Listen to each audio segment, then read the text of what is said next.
ఇచ్చినట్టు అవుతుందా ఈ ఛార్జ్ షీట్? వెంకటకృష్ణ గారు, కస్టోడియల్ టార్చర్లో ఎవరికి క్లీన్ చిట్ అనేది అంత ఈజీగా లభించదు. ఇక్కడ ఈ జత్వానీ కేసు సంబంధించినంత వరకు కేవలం ఆ కుక్కల విద్యాసాగర్ సంబంధించిన కంప్లైంట్ వరకే ఈరోజు సిఐడి వాళ్ళు ఫైనలైజ్ చేస్తూ ఛార్జ్ షీట్ అనేది సబ్మిట్ చేసి ఉన్నారు. ఇక్కడ మనం గమనించాల్సింది ఏంటంటే, జత్వానీ కేసులో ఆల్రెడీ ప్రభుత్వము ఆ 3 ఐపీఎస్ ఆఫీసర్లని, ఒక డిఎస్పీని, ఒక సిఐని ఆల్రెడీ సస్పెండ్ చేసింది. మరి వాళ్ళని సస్పెండ్ చేసినప్పుడు జత్వానీ కేసు ఫాల్స్ కేసు అయి ఉండాలి కదా, ఎందుకు జత్వానీ గారి పైన ఛార్జ్ షీట్ సిఐడి వాళ్ళు ఫైల్ చేశారు? కాబట్టి ఆనాటి జగన్మోహన్ రెడ్డి గవర్నమెంట్ ఏదైతే చేసిందో అది కరెక్ట్ అన్నటువంటి ఒక భావన కలిగేటట్లు ఈరోజు ప్రజల్లోకి తీసుకెళ్తున్నారు.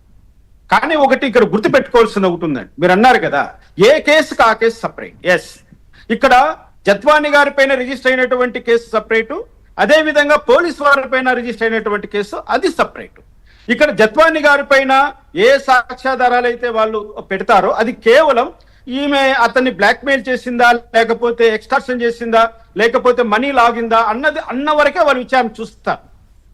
తర్వాత ఆమెను కస్టోడియల్ టార్చర్ అనేది ఎలా జరిగింది, ఆమె ఎప్పటి నుంచి ఏ టైంలో ఆమె పోలీసు వాళ్ళు హ్యాండ్ ఓవర్ చేసుకున్నారు, అక్కడ జరిగినటువంటి పరిణామాలు ఎటువంటివి, వీటన్నిటినీ కూడా అది ఆ కేసులో విచారణ చేస్తారు.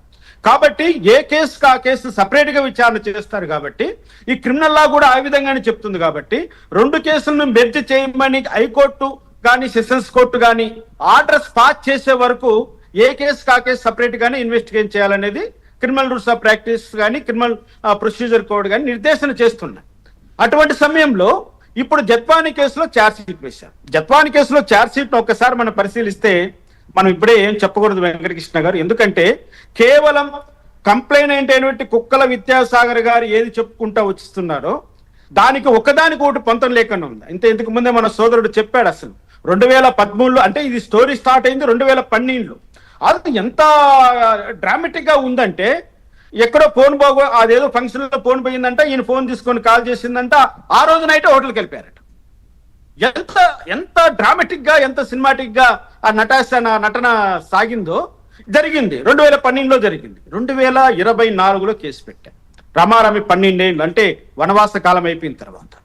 మరి ఆ రోజు ఉన్నటువంటి ప్రభుత్వము ఇందులో ఎందుకు యాక్టివ్ పార్ట్ తీసుకునింది? ఎందుకు 3 ఐపీఎస్ ఆఫీసర్లు, సీనియర్ ఐపీఎస్, ఇంత చిన్న కేసు జస్ట్ 3 సంవత్సరాలు జైలు శిక్ష అంటే దానికి ఒక హెడ్ కానిస్టేబుల్ ఇన్వెస్టిగేషన్ చేసే పోయే దానికోసం 3 సీనియర్ ఐపీఎస్ ఆఫీసర్ ఇన్వాల్వ్ కావడం ఏంటి?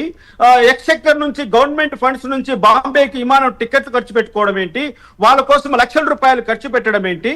ఇవన్నీ చూసినప్పుడు ఆ కంప్లైనెంట్ అనే వ్యక్తి ఒక వైఎస్ఆర్సీపీ నాయకుడు కాబట్టి, వాళ్ళ గవర్నమెంట్ అధికారంలో ఉంది కాబట్టి వైఎస్ఆర్సీపీ అందుకోసమనే ప్రజల ధనాన్ని వృధా చేయడమే కాకుండా, ఒక ఆమెను ఇన్నోసెంట్ అనలేము, ఛార్జ్ షీట్ వేశారు కాబట్టి, ఒక ముద్దాయి కోసం ఇంత తతంగం నడిపించవలసిన అవసరం ఆ రోజు ఏం కలిగింది అన్న దాని కోణంలోనే చూడాలి. కానీ కూటమి ప్రభుత్వం ఏదో చేసింది, మరి ఎందుకు మళ్ళీ ఈ కేసులో ఛార్జ్ చేశారు, మేము చేసింది కరెక్టే కదా అనడానికి లేదు.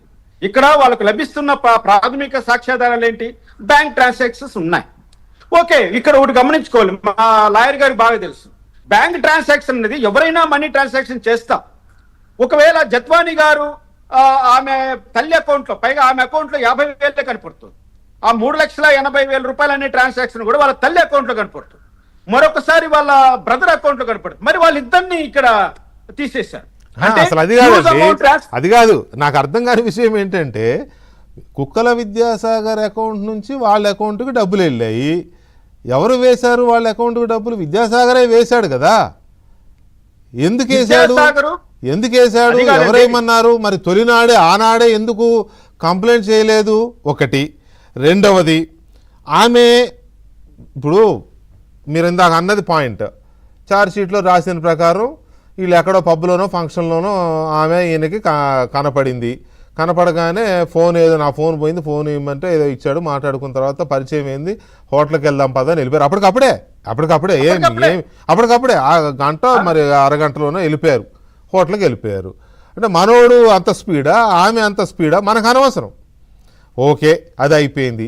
దాన్ని బేస్ చేసుకుని ఆమె ఇతనే డబ్బులు అడుగుతోంది. ముందుగా ఫ్రెండ్లీగా అడుగుండొచ్చు, ఇచ్చాడు.